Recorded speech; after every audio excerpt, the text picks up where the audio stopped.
This module introduced you to indexers, ranges, and indices, all of which will make it easier for you to work with collections of data. We saw how to create an indexer. This will let you use an instance of a class, just like an array. While most of us do not write custom list-like data structures, where a simple method to access elements isn't enough, being able to create an indexer can be truly helpful when you do need it. We saw a real-world implementation from .NET that clearly uses an indexer. We're talking about the dictionary. This introduces a generic indexer that lets you use any type of key to access elements in the dictionary. It's really important to understand that when someone accesses an element using an index, they expect that to be nearly instant. That's why you shouldn't use the indexer like a lookup, which could take a little bit of time. After looking at the indexer, we introduced the new range operator together with an index. The range syntax lets you define a start and end. These two indices are separated with the double dots. If you do not write any index on either side, it will select the entire array.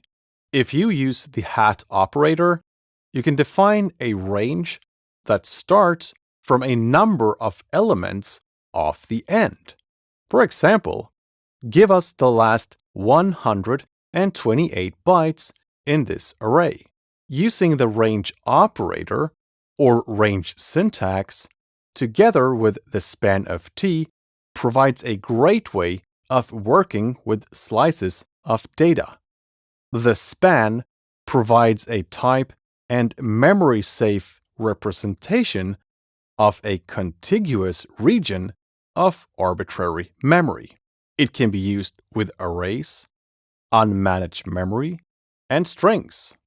When performing operations on the span to get additional slices, it requires no additional allocations. It's also a very fast operation. You're not limited to use this with buffers or byte arrays that you have read out of a stream. This can be used to look at a string as a chunk of characters, then very easily slice off pieces from this string, and this doesn't require any additional allocations. Using this in places where your code spends a lot of time working with and storing temporary new strings may be greatly improving performance and the memory footprint. If you want to promise that your method does not change the original array, you can use the read-only span instead.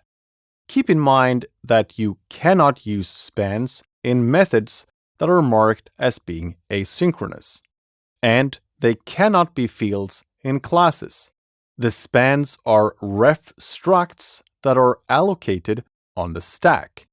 There is a complement to span of t which you can use in an asynchronous method. This is where you'd use memory of t, although this can have a performance implication, and it is wise to consult the guidelines if you ever run into a situation where the span is not enough. What we've discovered in this module is a powerful way of working with collections of data. In the next and final module, we are going to talk about cleaning up resources and garbage collection.